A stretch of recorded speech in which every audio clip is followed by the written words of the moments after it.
Hi, this is Coach Shippard. I realized that this was intended to be a regular program that we presented almost weekly, but instead it has evolved into a presentation as needed, and I think it has value that way, and that's how I'm going to continue to use it. I hope you'll follow along. Today's topic is the choices that you must make as a competitive swimmer, and the training realities that go with it. It was prompted because of what I was observing over the last 6, 7 weeks with the athletes I'm now coaching, which has been a real pleasant experience, a lot of fun, and I've enjoyed it a great deal. And then that combined with what I witnessed at the meets over the last weekend at the Grand Challenge and the Canyons meet. And as we had a lot of swimmers swimming a little more fatigued than normal, I realized that there needed to be a little better explanation of why and what strategies we're using. First of all, I think it's important that you make a choice, that you decide what kind of a swimmer are you going to be. And I think you owe it to yourself and your coaches to make that choice clearly and then accept what that means, what the choice means. You really have three possibilities. Assuming that you want to swim, there are three good choices, and all of them bring excellent opportunities to you and should be fulfilling. The first choice is to be that high school swimmer who is contributing greatly to their high school team, is at league finals as kind of a hero and as a star of the team. And that the culmination of those swimmers' efforts should be the league finals uh, where they excel. And that type of swimmer is a large part of our program. That swimmer is an important part of our program. Requires about 5, 6 workouts a week, pretty consistently. Requires some skill modifications where you pay attention to that a lot, and then it requires a little bit of strength work and conditioning on the dry land side. So that's choice one, and then choice two, which is the largest group of our team at this current time, 13 and over, requires that you are a fairly talented swimmer and a fairly dedicated swimmer, and that choice is to be a high school CIF finalist, perhaps CIF champion, and an athlete looking at participating at the junior national level in club swimming, which opens the doors to certain other opportunities in swimming. That particular type of athlete, as a minimum, requires 8 workouts a week, and it's not negotiable. It's not compromisable. It's 8 consistent workouts a week, about 55,000 yards a week. A stimulus effect that is consistent like that will produce the result that we're looking for. And then the third group, which is a small group that we currently have, is that athlete who decides that they want to compete at the NC2A Division I level and on U.S. national teams, scholarship athletes at major universities. We do have a number of those kids, but that is the smallest group on our team. It requires 9 to 10 workouts a week and an incredible commitment to dryland training and a almost constant pursuit of better technique. So that's the choice that goes along with that. And on all three levels, the consistency factor is the important thing. Now, consistency in training like that means that you're going to be tired much of the time because we run 6, 7, 8 week cycles where we're trying to affect a certain stimulus to achieve improvement on a certain category of either physiology or mechanics. Well, that kind of consistency over 6, 7, 8 weeks is going to make you very tired, yet you have to compete in order to build a foundation of competition on which to move to the championship level. You must compete. And now competition is an important part of the confidence building aspect of our sport, which is required in order to be successful at the end. And so you must learn how to swim tired, because Consistency is not going to be compromised in order to give you rest. The stimulus of training cannot be interrupted for that. So when I watched the meet over the last weekend, I realized that many of the kids were not used to swimming tired. And what was very concerning was actually that they were so disappointed in being off their times a little bit. Here's what a perfect meet is tired. This is how I define a perfect meet tired. You sneak in one swim out of the schedule of events that you actually do a best time in. And that usually happens early, but your body doesn't recover very well from hard effort. So once you've put out that hard effort once or twice, it gets tougher and tougher for you to find that best time. But sometimes it happens in the middle of the meet. But in general, if you're really motivated, even though you're very tired and you've been consistent in training hard, you can sneak in one best time. And that's the bonus effect we're looking for, because hey, you're tired. If you can do best time tired and all beat up, then when we come to the championship meet, rested and taper, we're really going to have something. The second part of a tired meet is you should be about 1 second per 100 off your times, off your best times, to call it a really good swim.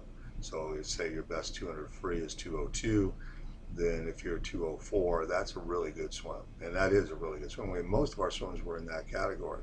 But we watched two different kinds of athletes walk away from the meets. Ones that weren't familiar with that criteria, and the others that were quite familiar with it. And wow, I had a really good meet because I was 4 seconds off my 400 time. And the third thing you look for at these tired meets is technical aspects that we have tried to emphasize throughout this training cycle prior to the meet, and hopefully that focus has been so intent that it carries over to the meets, and then we look for that. So I filmed a number of swims last weekend looking for the things that we've been trying to get done. The last thing we look for is you can't swim fast tired and meet easy. You got to swim fast to meet hard. What does that mean? It means whereas distance per stroke and ease and easy speed is evident when you're rested and tapered and shaved, there's no such thing when you're tired and torn down and worn down from training. So you have a choice. You can go slow or you can add tempo, which just is something that's always in your control, and still go reasonably fast. So it's hard fast instead of easy fast that works at meets where you're not rested. And I feel like a lot of the kids don't understand that and don't get that, and they can't quite grasp it yet. So we're going to work on that. So that's the perfect meet. 1 second per 100, one best time perhaps, good technical understanding of what you're trying to achieve, and a commitment to tempo and racing, making it hard fast. Those are the things we look for at the tired, unrested meets. We only rest twice a year, and that's to qualify for the championship meet if that's necessary, and the championship meet. Why do we do that? Because it's quite simple. The layering, cumulative effect of training is worth 1 second per 100 at meets leading up to the championships. The cumulative layering effect of training is very similar to building a sandcastle on the beach. Building that sandcastle on the beach, way up on the beach, is fairly easy. Build that sandcastle on the beach at the tide line, a little tougher. Build that sandcastle on the beach at the tide line on a very porous rocks substance, it becomes even harder. And picture it that way. You take a handful of sand and you let it filter down through the bottom of your hand or your fist into a nice neat stack. These piles start your sandcastle.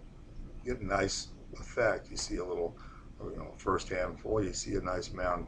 Second handful, you see that mound grow a little bit, but a lot of it spreads down the side of the mountain.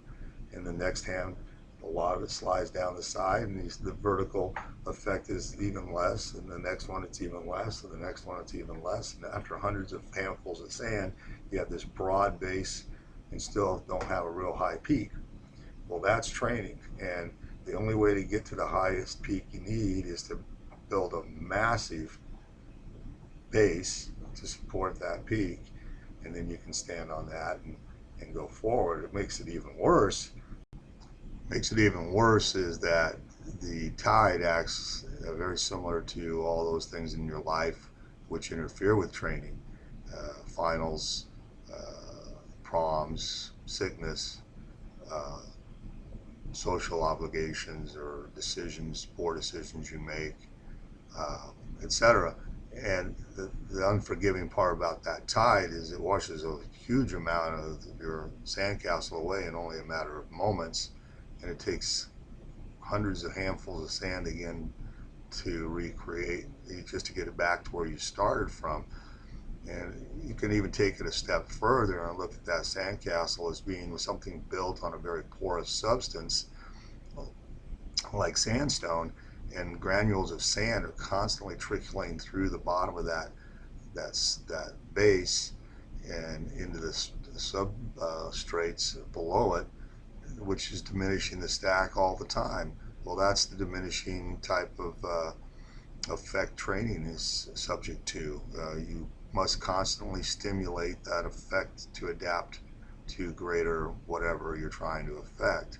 Greater aerobic capacity, greater stroke volume on the heart, greater hormonal effect, greater cardiopulmonary effect, greater vascular effect, and all the many multitudes of physiological elements we have to consider. They're all subject to diminishing effect based on time all by itself. So you have to keep ahead of that diminishing drain or the sand draining through the porous rock, and that means you got to be constantly one more handful of sand, and then avoid the tide washing any of it away, so that you can then accumulate and layer enough to reach a high peak. I encourage you to start looking at your sport in terms of choices. What category of swimmer do you want to be?